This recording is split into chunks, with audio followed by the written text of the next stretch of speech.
All right, welcome back to Get Out the House, Go Fish.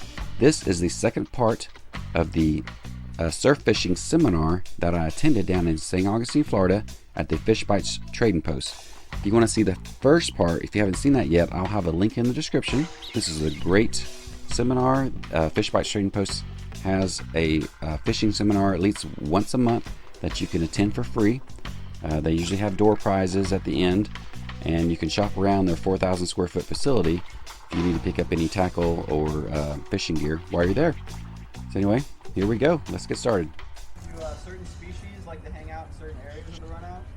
You know, everything that eats these little creatures, and the creatures that we're going to talk about, the baits to use, are sand fleas, clams, shrimp, and crabs.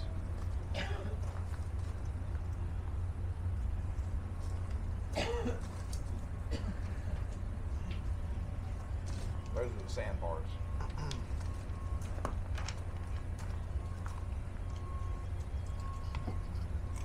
So what I target, unless somebody's after a game fish, I want to target something good to put in that cooler.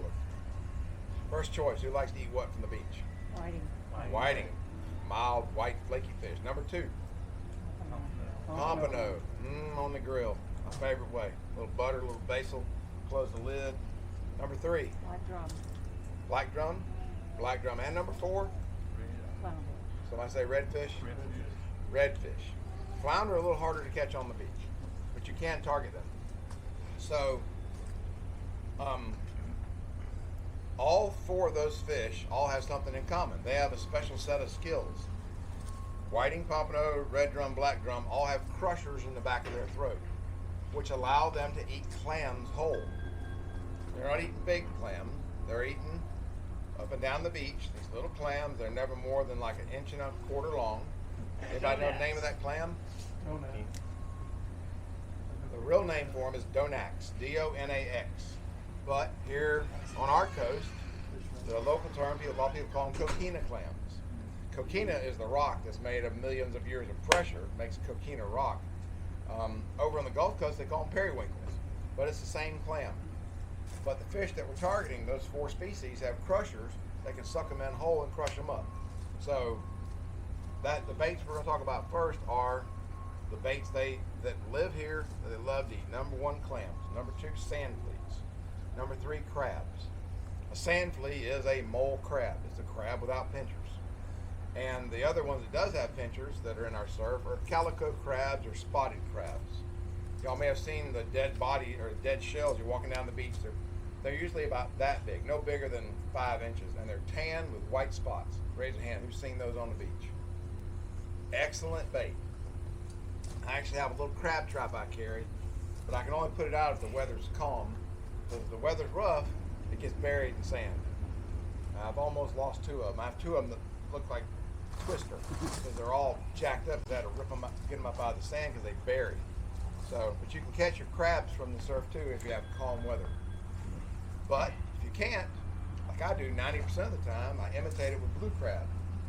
Because blue crab tastes almost identical to calico crabs. So that's the bait. That's the 4 baits that I use to target the fish that we want to eat. Do you use the same size, whether blue or calico? You match the hatch. And let's talk about matching the hatch.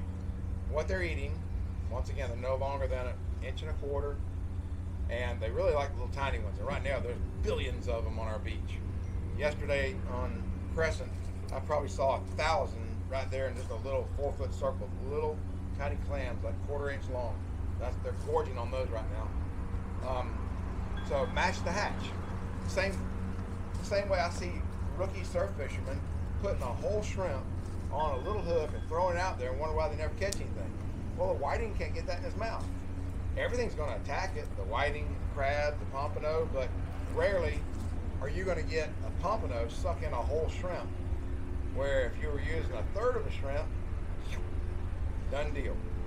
So what I use to target those 4 species is no longer than 1.5 inches at the biggest. I'll take a blue crab. Now, the crabs they're eating are the baby calico crabs. They suck it right in, crush it up. So what I do is I take a blue crab and make 10 baits out of it. I make crab knuckles. And I'm going to show you all how to do that. I've got a blue crab, we'll cut it up, show you how to match the hatch. It's a very good bait, especially when the sand fleas haven't come up. It's my go-to bait in the early spring.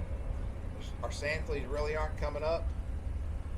I would say 90% of the pompano that I've caught over 6 pounds have all come from blue crab knuckles. When do the biggest ones get here?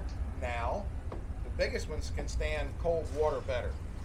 Stand at the Matanzas Inlet, my feet are frozen. I can't feel my feet, but I'm catching big pompano because they're the first to come. They're kind of like the scouts. And right the opposite, in November, when our water is really getting cooler, I'll be up at Huguenot Park on the north side of the jetties, so they kind of slow down when they get to the north side. I never forget, I had one customer who had 2 6-pound pompano the same day. He was like, this is not hard. Yes, there is. Most of these people, and most everybody, never caught a 6-pound pompano. He had 2 back to back, but it was cold. No sand fleas to be found. But I know a seafood market that had crabs. We're going to show you how to make blue crab knuckles. Now, later in the year, they turn up their nose. They turn up their nose to a chunk of blue crab. I can't hardly get them to bite. But sand fleas will work, shrimp will work, and clams will definitely work, because the clams are always in our circle.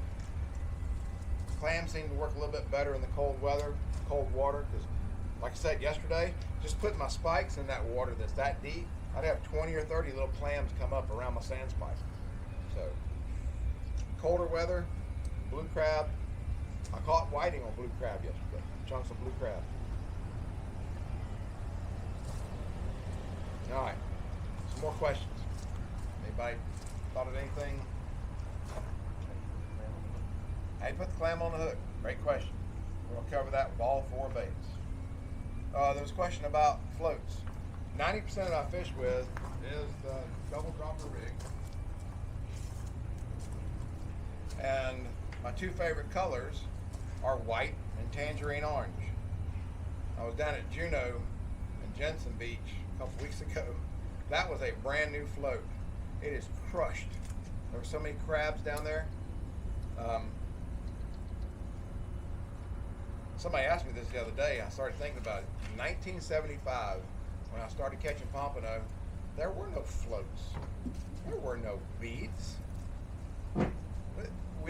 Nobody used floats or beads. This is something that's come about, I don't know, for the past, about 15 years ago, I started really targeting using floats and beads. But before that, all we had was J-hooks. And then we had Kale hooks. Oh, these work so much better. And now everything I use is circle hooks because they work better for the kind of fishing I do. But floats and beads catch fishermen. But I do like to use them. I think they give me a little bit of advantage, but I don't go crazy with my floats and my beads. If we have time, if I tie a few rigs, you'll see I probably have 20 colors of beads and floats in there. But this is my go-to. Tangerine orange, because tangerine orange is the color of the sand flea's eggs. That's pretty simple. That's not going to scare anything away. And this right here, Hobby Lobby, you get a whole bag of them for like $4. I don't know if there's 100 or 200 of them in there, but it's a translucent tangerine orange. Now on the top, this is about the biggest thing I use, this float. The float picks your bait up, gives it more action. When you impale a sand flea with a 2/0 circle hook, it's not going anywhere, it's dead. But this size float is enough to pick it up off the bottom and make it wiggle around. You know, your Sputnik is locked in, and this just gives it some life. So I don't go crazy with floats and beads. Doesn't matter. They catch fishermen.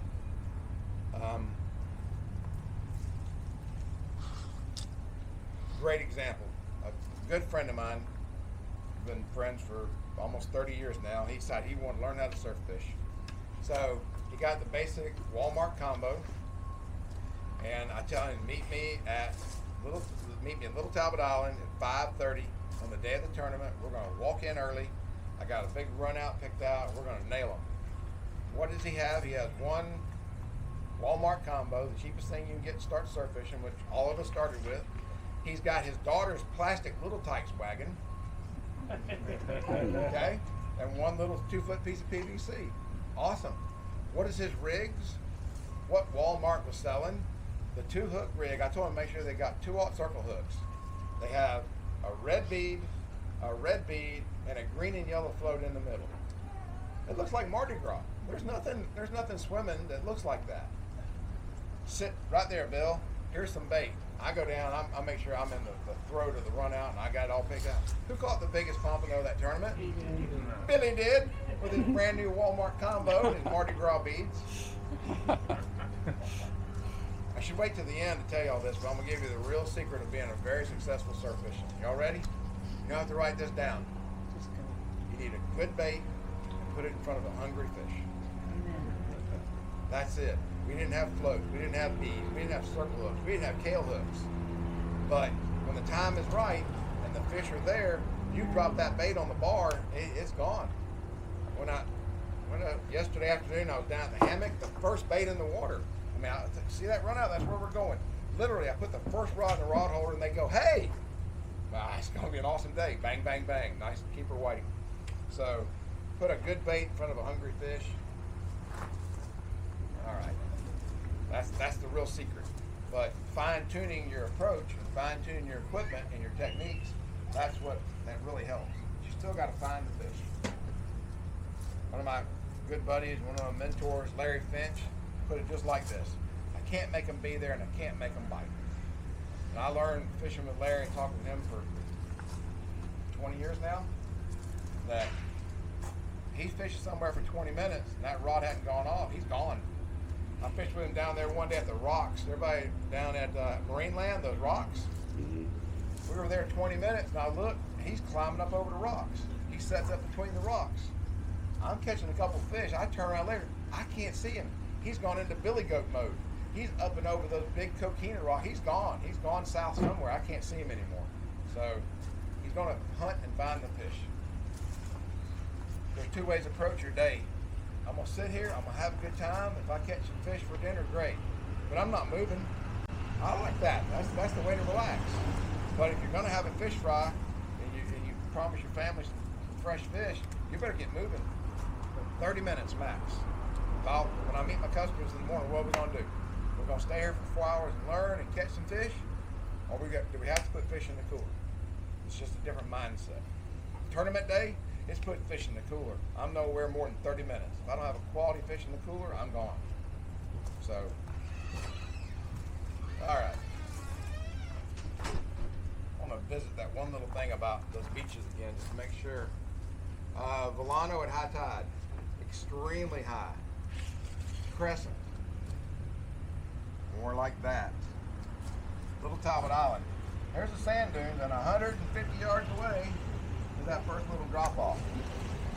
I don't ever go there during high tide, unless I'm 100% sure somebody like Eddie's called me and said, "No, we're tearing them up." Well, I know if I wait, making that 150-yard cast is extremely difficult with bait. But I know if I wait an hour, I'll be here. If I wait an hour and a half, I'll be here, and then we'll be reaching those fish. So don't get frustrated because you're not catching any fish. You just might not be getting to A1A. So you can't always pick your time. You can't always pick your tide. One of my mentors said they have to eat every day. They're going to eat somewhere. One of the hardest times to catch fish is when there's no waves. Fish don't have hands. They can't dig out that clam. They can't dig out that sand flea. So waves really turn fish on. Yesterday afternoon was gorgeous. 2.5-foot waves, 5-mile-an-hour wind out of the southeast. It was gorgeous. Water's a little bit dirty, but that's my ideal condition. 2.5-foot waves. When those waves hit the sandbar, churns up the food. Wave comes all the way up here to the beach, hits again, churns up the food. But when there's no waves, it's a little more difficult. What's the number one bait you would take to the beach the rest of your life if you can only choose one bait? Shrimp. Perfect. For our kind of fishing, what kind of shrimp? Fresh. Fresh, Almost. I heard fresh and I heard fresh dead. Absolutely. Fresh killed. Fresh killed is buying them live, putting them in a plastic container, and burying them in the ice. By the way, if you ever see the flag on the beach, come say hello. I do that for all the guys in my family that have fought in a foreign war. Bought these live shrimp at Devil's Elbow 2 days ago. And then I bought them live. I could eat that raw. I had them buried in the ice, but more importantly, I didn't let any ice get to them because what's in ice? Chlorine. Chlorine will degrade your bait in one day in the ice water, your bait's done. So waterproof container, keep them in the ice. I don't pull this out. I pull 3 or 4 out and put it in my bait tray. If the bite's hot, I may pull out a handful, but the rest of the time they stay buried in the ice. We're good for 5 days. I killed them. Fresh killed shrimp versus fresh dead shrimp.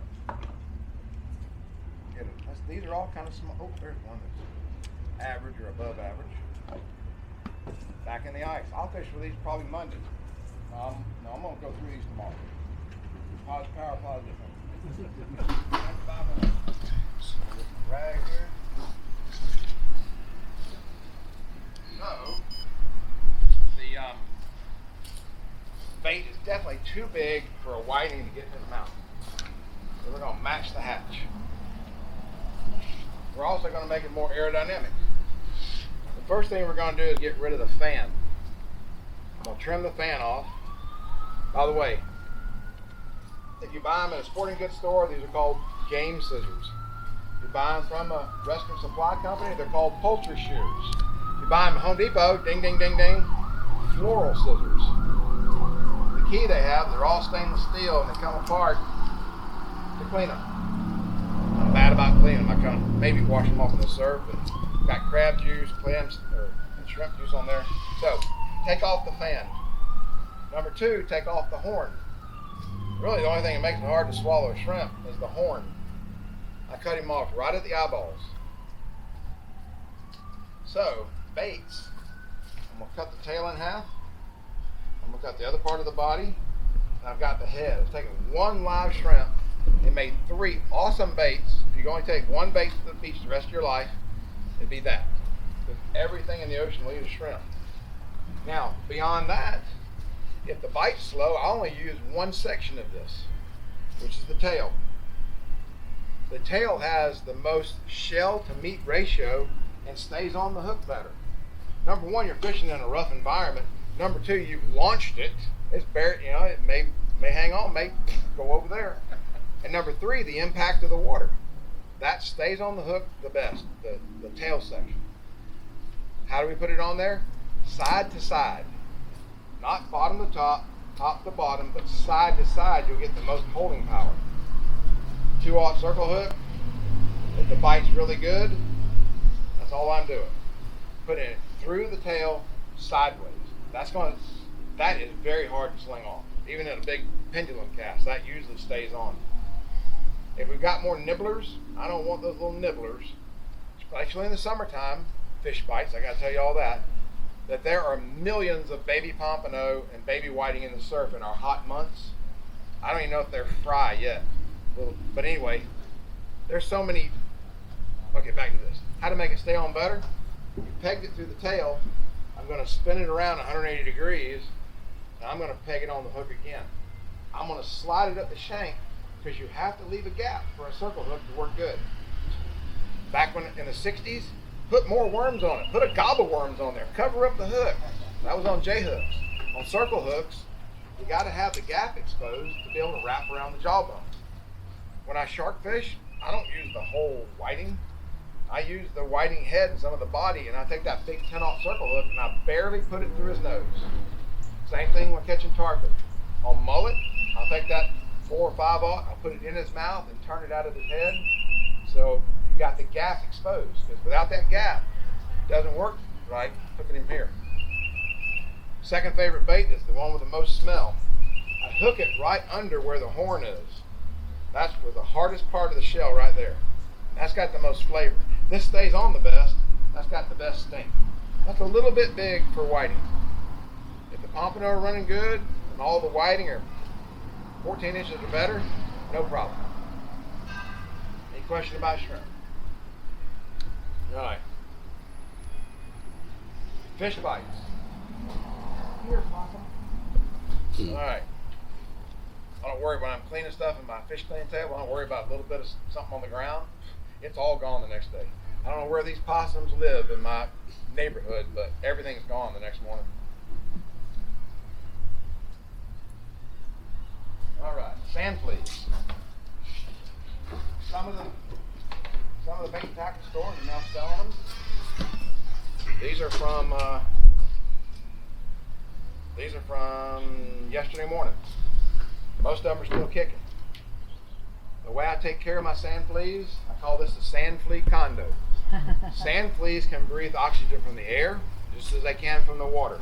So I buy 2 identical containers, and I put holes in the top of the top container, and I put a lot of holes in the bottom of the container. Number 1 is to let their urine drain out. When you first put them in there, they're as healthy as they're going to be. They freak out, and within a couple hours, they excrete that orange liquid. If you leave them in that, they're going to die. If you let them get too hot, they're going to die. If you let them get too cold, they're going to die. So this is my go-to. Number 1, this catches the urine. They're not sitting in it. Here's most of that's water. But before I left the beach yesterday afternoon, I gave them a fresh bath. I put them in here. I put them on top of my ice, not buried in the ice like the shrimp. If I give these guys a rinse once a day, they probably last 4 days. But you got to keep them cool. In the summertime, I usually put them just inside the breakfast nook door. Wife's not here. I put them in the cool air. It's 74 degrees in our house. They stay fine. In the wintertime, I can just leave them out in the garage. So, sand fleas. They're not all the same. Big ones, little ones, too big, too small. That big sand flea that's 1.25 inches long, a whiting can't get that in his mouth. I like to use one about 3/4 of an inch long. Perfect. Right there. Somewhere between a dime and a nickel. Okay. So sand flea's got a head and he's got a tail. His head is harder than his tail. The sand flea's head and his antenna that he catches his food with are 2 little antennas sticking up like that. That's the way you spot them in the surf. They stick their head up and they filter out their food. That's what's sticking up. Their butt is down here. It's where their 10 little legs go down. They've got this little thing that looks like a tube. It's actually an egg cover. So the way to put them on a hook is to drive your circle hook straight down. Now, a circle hook is not straight like a J hook. You have to unbend the circle hook to get it to go straight down. So instead of just starting like this to get it to go in, it's not going to go straight in. I take it and I uncurl it where the point is sticking straight down. I go right in the middle of the flea and I use my thumb and I punch it through to where the hook comes out dead in the middle of the sand flea. You're not going to throw that off. The guy that taught me, the 800-foot caster, he can't throw that off. That's the great thing about a sand flea. It'll stay on the hook if you punch it right through the middle. So, if everybody didn't get that, take the hook, not like that, but uncurl it with a point and stick it straight down. Put the sand flea between your middle finger and your pointing finger. Hold it in place with your thumb. Put that uncurled hook there and push it through with your thumb. It'll come out in the middle. If it doesn't come out in the middle, go up to the possums or the crabs and get another one. Don't try to reuse that because you weaken the shell. If you have plenty of sand fleas, I usually don't throw a sand flea twice. The launch cracks the shell a little bit. The impact cracks the shell a little bit. When you reel a sand flea in after a launch and an impact, you'll see that hook's a little wallered out. So as long as I got plenty of fleas, just put a fresh flea on there. Any questions about fleas in the flea condo? All right, here's a tip. You can't drill in this kind of crappy plastic, but you can dang sure melt holes in it. Soldering iron, I don't solder, but I have a torch and I have a nail. Get your nail real hot. You can probably put 3 holes in it before your nail cools off. Heat it up again, perfect holes, and it won't crack the plastic. When I go on a long trip, like when we go over to the Gulf, I want to make sure I got plenty of fleas. I got the bigger one, Target Special. It's about 3 times that big. This is the condo. I call that sand flea castle. I can take hundreds of fleas over there with me. You just put them in something and put them in your cooler, they die quicker. Keep them off the ice, keep them aerated. All right, blue crab. Blue crab, I just put holes in the top. See if anybody's still alive. I think I got too much cold water on. But handling is the same. Scissors is your friend. Are we still alive, Junior? Yep. He's about 35 degrees. He's moving slowly. He's still alive. But buddy, not so much. I don't like to use dead crabs because, like, when everything dies, it starts giving off a gas. If you hold a crab up like that and his arms are hanging straight down, he's done. So, handling blue crab. He's warming up. He's crawling around here in a minute. The only safe way to hold a blue crab is by the swimmer. Now, I was taught to hold him in the middle, but even he's frozen. If I hold him in the middle, he's too cold. He can come back and nail you in the middle. If you hold him like that, he's going to get you. There's two kind of people: that have gotten bit and the kind that will get bit. But if you hold him by the swimmer, either one, the right or the left, you're missing one. Hold him by the swimmer. So I've got him by the swimmer. First thing to do is get rid of the danger. There's the little notch in the back of these scissors. Boom. And boom. Next thing I do is I take off the legs. Don't throw the legs away. You make a bait out of every leg. When you get on a hot bite and you run out of crab, you're going to be crawling around the sand looking for those legs. I went through 12 crabs one morning at Little Talbot Island.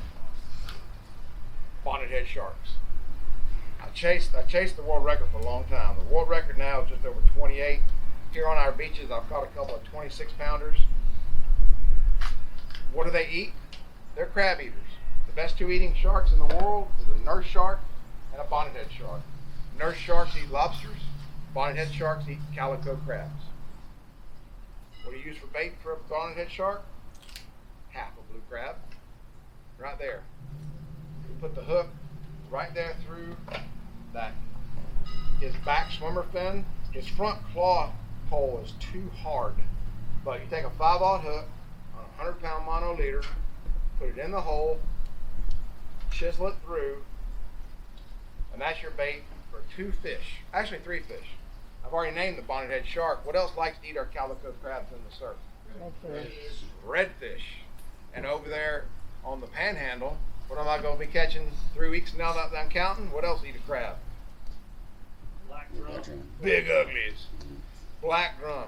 Here, there's not a lot of big black drum in the surf. Over there, there's 40-pounders in the surf. And we're going to go after some big uglies just like that. But that's how to catch a big fish. Now, how to make 10 baits out of 1 crab. Crab knuckles. This is where your scissors really come into play. Cut off the eyes and the mouth. So you end up with a chunk of meat that's got 5 leg holes. Right between the leg holes. Be careful not to mess the leg hole up. 1 bait, 2 baits, 3 baits, 4 baits, and 5 baits. What's that about the size of? Sand flea. Baby calico crab. Matching the hatch. It smells like a sand flea. It smells like a calico crab. And it stays on the hook. Awesome. When's the best time of year to use crab knuckles? Colder water. Early in the year and late in the year. Right now, our sand fleas, they're still buried. And those pompano are coming. There's a lot of them coming. They'll be here any day. Blue crab knuckles. Like I said, I caught a nice sized whiting on this yesterday. You go right in the hole, and as soon as you go through that leg hole, turn while you're still in the knuckle area, wiggle, chisel, and pop. Yummy, juicy morsel. It's the right size, it's the right flavor. Live blue crabs. Not that dead guy. I'll be getting more before tomorrow morning. Crab knuckle. Big fish. Big fish come early, big fish come late. A nice 14-inch whiting, he can get that in his mouth. All the gaff is exposed. Great bait. Any questions about crab knuckles? About medium-sized crab, you can get 10 good baits. All right, last on the list is clams. So, clams are as hard as a rock. You want to get them the bigger you can. In the seafood markets, they refer to these as chowder clams or quahog clams. Not the cherry stone, not the little stone, not the little nuggets, and all the other things they call them. Because those are smaller. This is an average size quahog clam. They get as big as, they can get it almost big as a softball. So that's probably about average. They're hard as a rock, but they're very brittle. With open palms so that you don't get cut, so I don't get squirted. Kind of hold them down like this, open palms, and go just like an egg. If you grip them, you might get cut by an edge. Turn it over. I don't need to. It's already busted up. So he's attached inside of his shell at 4 points. So carefully take the shell off. Get all the loose parts off first. They're delicate little creatures. That's why they're hard to stay on the hook. But you take your time and learn where those little points are that hold them on. You'll end up with something that looks just like that. That is his foot. That's the tough part. That's what helps keep it on the hook. The rest of it, these are called bivalves or something like that. This is his stomach and whatever else he has. So this size is plenty big enough to get 2 good baits out of. But we're going to match the hatch. It's way too big for a 14-inch whiting to get him in his mouth, or even a 2-pound pompano. What I'm going to do is I'm going to cut off some of his belly to be that size. So there's his. There we go. Now I'm going to take that, my knife, I'm going to cut it right in half. I'm going to cut it through the foot, not with the foot, but through the foot. Well, side note, raise of hands, who likes sushi? Who actually likes sashimi? Couple. That's the sweetest meat you'll ever have in sushi. That foot right there is delicious. I've never eaten that. Some people eat clams raw, but that foot right there is absolutely delicious. Sweetest sashimi you'll ever have. All right, good bait knife. I don't recommend this because I've been with Home Depot for 23 years, but that right there is an awesome bait knife. If you need to cut up a big fish, you can cut it up with it. It's made for cutting ductwork up in the attic. AC guys use it. But it's stainless steel, it's tough as nails, and it sharpens very easily. That's my go-to bait knife. I'm just going to cut him in half, through the foot, through the belly. And now, what have I got something the size of? Sand flea, Donax clam. So to keep him on the hook better, if you were just making a little short cast, all you got to do is put it through the foot. Very simple. To get better holding power, just like I did on that shrimp, I'm going to spin him around and peg it again. Spin him around 180 degrees, go through both layers of the stomach muscle, and slide it up on the hook. Everybody see that? Got that big J hook or that circle hook exposed? Now, that will hold on most casts, on most medium casts. But if you really got to punch it out there, or if you want to keep the nibblers, everything loves these clams.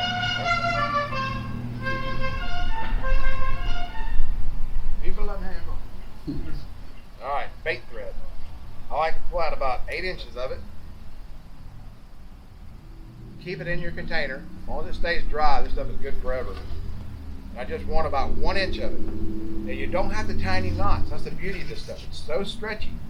All I'm going to do is lay that 1 inch across the eye of the hook. I'm going to pinch it hard with my thumb and my pointing finger.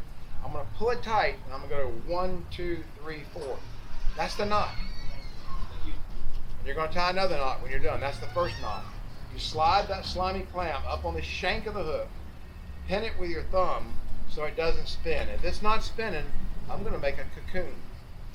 1, 2, 3, 4, 5, 6, 7, 8, 9, 10. Pinch it between my fingers, and I am done. That elastic just goes and sucks that clam on that hook. Nobody can throw that off. That is so easy. This stuff is so cheap. Y'all have any version of this yet? I don't think so. I'm going to recommend the brand. The generic term for it is bait thread, and the one that you want to get is called Miracle Thread. Miracle I thread. think it's by Atlas Corporation, I'll put it on the list. and it's white. A lot of them, this is pretty good. I don't know what brand this is. That's a huge roll, but this is pretty good. But the Miracle Thread has the right amount of elasticity and the right amount of thickness. Don't ever buy the orange one. The orange one it's not as stretchy, and it's harder to break. You'll end up cutting your clam in half trying to break it. So, good stuff. Bait thread. Before he gets in, you can find it on the internet, like $5 for a tube of it. Thank you, sir. Good stuff. And you can also do this with shrimp. Any bait that's soft. One of the weird baits that people don't know about around here is a ghost shrimp. It'll tie a ghost shrimp onto your hook. Most people never fish with our ghost crabs we have here. There's a lot of free bait in the surf. But before, all right, I've kept y'all long enough. I've kept you an hour and a half. I wish we had 2.5 more hours. But before we talk about other stuff, any questions about the clams? And yes, sir. You always match the bait, top and bottom hooks. Great question. I almost always get to the beach with 4 different kind of baits. Pompano can be the pickiest things in the world. One day all they want is sand fleas. Next day all they want is clam. In the cold months they want crab knuckles. So how do you know what bait you caught it with? If you got 4 different kind of baits, it's hard to remember. Here's the easy rule. Whatever swims lower in the water column, put on the bottom hook. If it swims higher in the water column, put it on the top hook. That's the way I'll start. I'll start with a clam and a sand flea. That's pretty much my go-to. With a clam and a sand flea. The clam never swims in the water. It's always buried. Now it moves around its whole life. It opens up its shell, puts its foot out, pulls itself along. But since clams are lower in the water column, they go on the bottom hook. Sand flea goes on the top hook. Same thing. If you're fishing with, let's say, shrimp and sand flea. Shrimp really don't bury up. Sand flea will bury, come up, bury, come up. Sand flea's lower in the water column. I'll put the sand flea on the bottom. Crab knuckles, kind of an in-betweener thing. But when I fish crab knuckles, I almost always put crab knuckles on both hooks. And all spring here, until our water gets up to about 70, I'll fish at least 1 rod with crab knuckles, and it'll be on the top and the bottom. But good question. That way you know, what are they hitting? I used to write in the sand, S for shrimp, F for flea. That didn't work too good. I finally came up with whatever swims lower in the water column, put on the bottom hook. How do you put the fish bites on? Awesome. Thank you. I'm only going to tell y'all 2 stories about fish bites, and I was finally sold because I grew up with a can of worms. The more worms, the better. Fish bites is an awesome product. Saved my butt a lot of days. Number 1, summertime. I love to entertain my customers. I'll take a chunk of crab and I'll throw it in a tidal pool, and from nowhere, 10 pompano will be chewing on it at the same time, like piranha. In the summertime, you throw your bait out there, your rod never moves, you bring it back in, and you got no bait, you're fishing on credit. 20 pompano at one time, eating your bait till it's gone. You never see your rod wiggle. Fish bites? Oh, no. They can gnaw on it for half an hour, and finally big pompano comes along and says, get out of the way, that's my fish bite. So, as soon as those fry are big enough, fish bites on every hook. You cut the fish bite. Great question. Yes, I do, and I'm going to show you how. Back in the ice we go.